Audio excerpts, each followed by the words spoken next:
자, 여러분들 반갑습니다. 부비게이터입니다.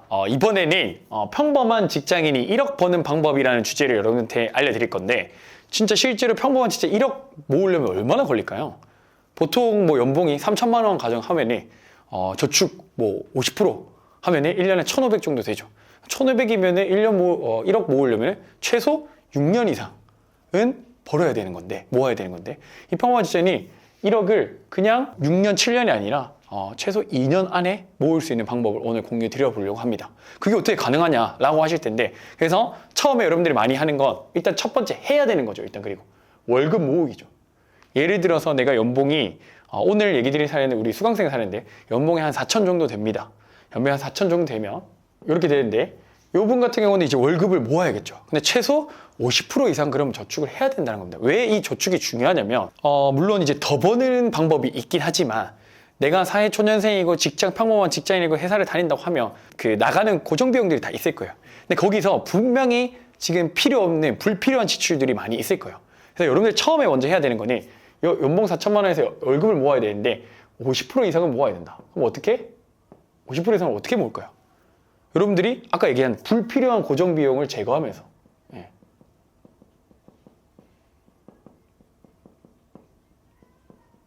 이게 뭐가 있을까요? 예를 들어서 여러분들 뭐 친구들이랑 술 먹는 거, 약속, 뭐 지금 연말이나 연초나 뭐 이런 약속 많았겠죠. 돈 많이 쓰셨겠죠. 그 다음에 또 뭐가 있을까요?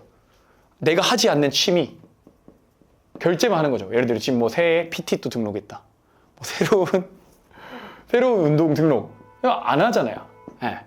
최대한 이게 돈이 많이 들어가는 거나 뭐 예를 들어 골프나 이런 거라 내가.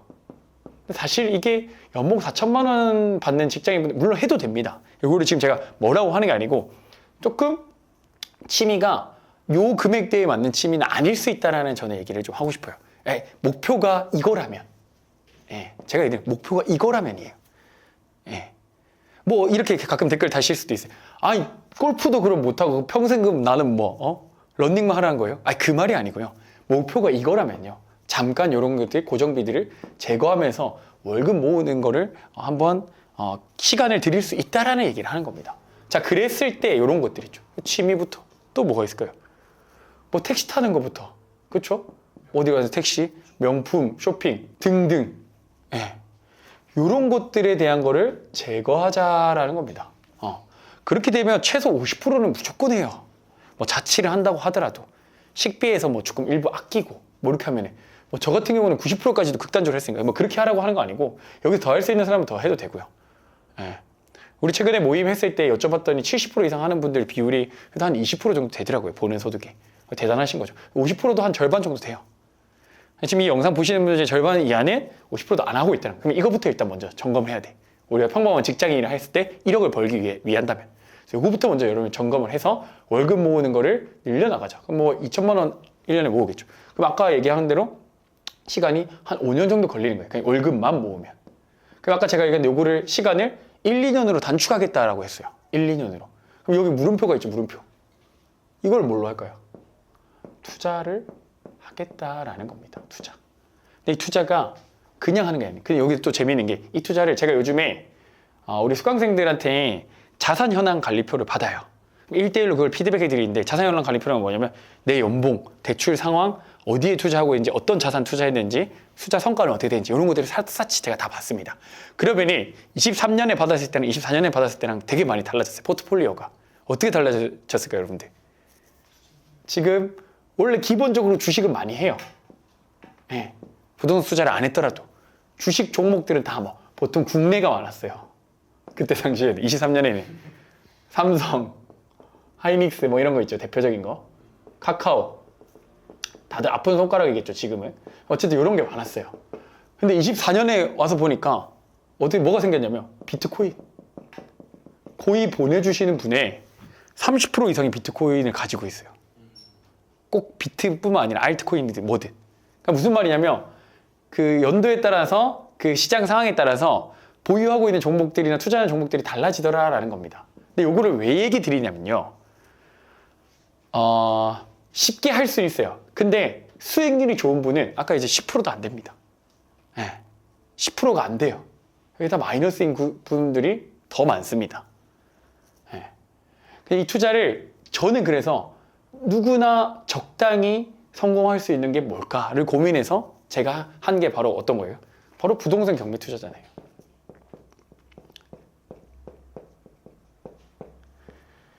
근데 사실 부동산 경매 투자로 손해보기는 정말 어렵습니다. 왜? 일단은 내가 시세 조사만 잘했다면, 낙찰을 받았다면 이미 수익이 난 거거든요. 예, 사자마자, 낙찰 받자마자. 그러니까 이거를 바로 팔아도 세금 다 떼고 수익이 남아요. 꽤나. 그래서 바로 이게 다른 이 지금 주식이나 비트코인보다 훨씬 안정적으로 갈 수 있기 때문에 요거를 얘기 드리는 거예요. 그래서 오늘 아까 얘기 드리려고 했던 이 사례는 30대 여자 간호사인데요. 3교대 하고 계시고 대학병원에서 하시는데 정말 힘들다고. 그냥 왜 부동산 경매 투자를 하려고 여쭤봤는데 직장 생활을 거의 한 7년 정도, 6, 7년 정도 하신 분인데 너무 힘들다. 내가 이걸 평생 할 수 있을지 모르겠다. 결혼을 하고 애를 낳고 이 일을 과연 할 수 있을까? 체력적으로. 젊으니까 했는데 연봉은 괜찮죠. 4천만 원대니까. 젊으니까 했는데 이걸 과연 내가 아이를 낳고도 출산을 하고도 이게 가능할까라는 의구심이 들었대요. 그러다 보니까 이런 것들을 찾아 헤매는 거죠. 월급뿐만 아니라 투자를 통해서. 그래서 이분이 23년도에 강의를 수강해서 저희 다마고치를 수강하셔가지고 낙찰을 받았습니다. 23년 12월에. 그래서 24년 1월에 잔금을 납부했죠. 그러니까 이때 등기를 친 거죠. 등기를 치고 이분이 24년 9월에 매도를 했습니다. 잔금 치고 한 7, 8개월 정도 걸렸는데 대략 이분이 투자금 6천만 원대로 실제 시세 5억 2, 3천이었어요. 낙찰가가 4억 6천이었습니다. 그럼 시세보다 거의 6, 7천만 원을 싸게 산 거예요. 본인이 받고 있는 연봉보다 높은 차익을 이 투자 한 건으로 해버린 겁니다. 그래서 이거를 팔았습니다. 5억 2,300인가? 팔았는데 세금 다 떼고 4천만 원이 더 남았어요. 4천만 원. 어떻게 했지? 그래서 세금 다 떼고입니다. 4천만 원이 넘게 남았어요.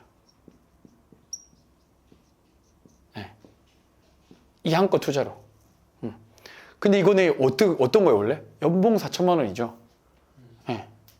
1년에 여러분들이 1년 내내 365일을 나를 갈아 넣어야 얻을 수 있는 수익을 그냥 법원에 경매해서 낙찰받아서 팔았더니 한 7, 8개월 만에 내가 일하지 않는 소득이 생겼더라라는 겁니다. 그래서 이분 같은 경우는 원래 이제 투자금이 사실 6천만 원 있었어요. 그래서 이걸 더해서 1억을 넘게 만든 겁니다. 종잣돈에. 이거는 직장 생활을 7년 정도 하셨으니까 모으셨던 금액이고 어찌됐든 간에 이 투자 한 건으로 4천만 원 이상 벌어간 거예요. 그래서 지금 본인 시드가 이제 1억이 넘어버린 거죠. 근데 이게 수익으로 4천만 원인데 이걸 한 번만 더 하면 이분은 그냥 투자로만 시드를 1억 만드는 거예요. 왜죠? 4천만 원을 지금 넘게 벌었으니까 원래 있던 투자금 6천만 원에 더해서 다음 거 투자하면 어떻게 될까요? 1억으로 투자할 수 있거든요. 1억으로 투자할 수 있으면 이 시세보다 더 높은 걸 할 수 있어요. 예를 들어서 7억 거까지 도전해 볼 수 있는 거죠. 그러면 시세가 7억이 되면 낙찰가는 어떻게 될까요? 더 싸집니다. 최소 10% 이상 싸게 사요. 예를 들어 낙찰가가 6억에서 6억 2천 이런 식으로 돼버린 거예요. 이거 한 건 해가지고 사고 팔고 해버리면 그냥 단숨에 한 6천만 원, 7천만 원 이상의 수익이 생겨버리는 거예요. 세금 떼고. 그러면 두 건의 투자로 그냥 온리 시드가 그러니까 한 2년 만에 넉넉하게 잡아서 2년, 짧게 잡으면 1년 투자로만 1억이 그냥 생겨버리는 거예요. 아까 얘기했듯이 죽어라 우리가 365일 6년, 7년 동안 일해서 모을 수 있는 게 1억이라는 돈인데 이분은 부동산 경매라는 스킬을 하나 딱 배워서 2번 정도 딱 낙찰받으면 시드가 이렇게 커졌으니까 2번 정도 하면 1억이 순식간에 되는 거예요. 그럼 처음에 고민했던 부분들이 해소가 되고 있겠죠. 이분은 그래서 다른 투자를 이미 하셨습니다. 사실 서울에 있는 주택을 투자를 하셨어요. 그리고 두 번째 이 금액대에 있는 물건을 지금 또 찾고 있습니다. 이미 한 번 한 사람은 제가 따로 잔소리 하지 않아도 하게 돼 있어요. 왠지 알아요, 여러분들? 본인이 스스로 해서 돈을 벌어봤기 때문에 이제 이걸 끊을 수가 없습니다. 예. 뭐 그렇잖아요. 이거는 이제 끊을 수 없는 거예요. 이 투자 맛을 이제 봤기 때문에. 그래서 한 번 하신 분들은 혼자 꾸준히 그냥 계속합니다. 예. 두 번, 세 번 안 하라고 하지 말라고 해도 본인이 합니다. 본인이 돈을 벌어봤기 때문에. 그게 이제 그때부터는 어엿한 투자자로서 내가 간다라는 거예요. 그러니까 이 물음표를 채우는 건 뭐였다? 결국 뭐다? 투자예요, 투자. 근데 우리는 부동산 경매에 대한 투자를 하겠다는 겁니다. 왜요? 쉽잖아요. 안전하잖아요. 그러니까 서울에 그런 아파트가 있어요? 이거는 지방이었어요, 지방. 부산. 여기 사고 팔고 있어요. 뭐 지금 자꾸 지역 뭐 인구 소멸이다. 지방 소멸된다. 뭐 인구가 계속 빠져나간다. 아예 사실이죠. 근데 그거니 저출산 뭐 이런 거는 다 전 세계적인 문제예요. 전 세계적인 문제. 우리나라만 그런 것도 아니고 우리 지방만 그런 것도 아니고요. 우리나라에서 인구 늘어나는데 몇 군데 없습니다. 뭐 경기도 빼고는. 예, 거의 인구가 줄어들고 있죠. 그건 어쩔 수 없는 현상인 거고 그렇다고 거기 있는 분들이 갑자기 다 사라지나요? 아니라는 거예요. 거기 살고 있는 사람들이 계속 거기 살고 있고 계속 거래는 되는데 우리가 거래되는 거를 지금 들어가는 거예요. 싸게. 그러면 이렇게 단기적으로 이런 수익을 내서 내 시드를 빠르게 1억을 벌 수 있게끔 간다라는 겁니다. 이보다 한 건만 더 투자하면 그냥 1억 가는 거예요. 수익으로만. 근데 그 1억이 되면 또 어떻게 될까요? 그 다음은 1억이라는 시드가 더 아까 여기서 나온 수익에 더 풀어버리면 8억대, 9억대, 10억대 가는 거예요. 그때부터 그냥 행복하죠. 그때부터는 행복하죠, 당연히. 왜? 투자로만 해도 내 연봉을 넘는 그 맛을 알아버리니까. 예. 그렇게 되면 내가 직장에 목매지 않아도 자신감이 생기거든요. 그런 것들을 여러분들이 경험해 보셨으면 좋겠습니다. 이거는 어느 정도 시대가 있었던 분의 사례이긴 하지만 어쨌든 그 과정을 보여드리는 거예요. 이거보다 내가 연봉이 좀 작고 아까 시드가 더 작으면 두세 번 더 하면 돼요. 이분은 2번 해야 될 거 여러분들 4번, 5번 하면 됩니다. 그래도 이거 4, 5번이면 1년에 2건만 해도 이 복리로 엄청나게 크게 늘어나기 때문에 1년에 2건 해서 2, 3년이면 여러분들 1억 버는 거예요. 6, 7년 걸리는 거. 시간을 절반 이상으로 단축하죠. 절반 이하죠. 이게 바로 부동산 경매의 마법입니다. 마법. 제가 처음에 그렇게 시드를 불렸었고. 그래서 자꾸 사람들이 시드 도대체 어떻게 모았냐. 경매 단타 저는 많이 했으니까. 19년도, 20년도, 21년도 이때. 그때 그거 뭐 한 달에 2개, 3개씩, 4개씩 받으니까 그거 사고 팔고만 해도 매달 몇 천만 원씩 시드가 불어나는 거죠. 그걸 계속 했으니까요. 여러분들이 주저하고 있을 때, 망설이고 있을 때 저는 했으니까. 근데 마찬가지로 이분들도 마찬가지예요. 이분은 폐차를 엄청 했다니까요. 10번 이상 했습니다. 10번 이상. 근데도 했잖아요. 그러니까 제가 얘기 드리고 싶은 거는 이 부분입니다. 그러니까 결국에 평범시 일단은 월급 모으고 근데 월급에서 불필요한 고정비 있죠. 제거를 하면서 저축액을 늘린다. 첫 번째. 두 번째, 그러면서 그것과 병행해서 투자를 하자. 근데 투자에는 여러 가지가 있는데 주식과 비트코인 뭐 다른 투자도 많겠지만 여러분들이 우선적으로 안정적으로 할 수 있는 게 뭐다? 부동산 경매더라. 왜? 이건 사자마자 수익이 나니까. 그럼 바로 대팔면 되니까. 그래서 요것들은 올라줘야 되잖아요. 내가 사고. 아파트 일반 매매도 마찬가지고. 근데 경매는 그냥 내가 사자마자 수익이 생기는 거예요. 오늘도 낙찰 받으신 분들이 계신데. 자, 그렇다라는 겁니다. 그래서 평범한 직장인이 1억 버는 방법에 대해서 오늘 이제 설명을 드려봤는데 내 사례와 조금 동떨어진 것 같아요 하시는 분들 아까 얘기드렸죠. 더 하면 됩니다. 시드가 적으면 2번, 3번 더 하셔야죠. 어쩔 수 없어요. 이분은 열심히 모았잖아요. 6, 7년 동안. 내가 아직 뭐 2, 3년 또는 돈을 다른 데서 까먹었다. 마이너스 났어. 주식에서. 어쩔 수 없죠. 시드가 지금 적으면. 근데 저도 1,000만 원, 2,000만 원을 시작했으니까. 더 많이 하면 돼요. 더 열심히 하시면 됩니다. 아시겠죠? 그래서 올해 25년 여러분들이 함께 저와 함께 같이 부동산 경매로서 뭔가 자산을 불려나가고 돈을 벌고 싶다 하시는 분들이 1대1 오프라인 다마고치 프로젝트 계속 모집하고 있으니까요. 신청하셔서 선정이 되셔야 되긴 합니다. 아무나 저희가 선발을 하는 건 아니고 조건이 되는 분 그리고 열정이 있으신 분과 함께 하는 것이기 때문에 심사하셔서 신청해 주시면 저와 함께 해서 이런 수익 사례들 만들어서 여러분들의 이야기로 제가 될 수 있게끔 최선의 노력을 다하도록 하겠습니다. 그래서 1대1 오프라인 다마고치 프로젝트 신청해 주시고 브리에이터 25년 유튜브 영상도 항상 좋아요와 구독 부탁을 드리도록 하겠습니다. 감사합니다.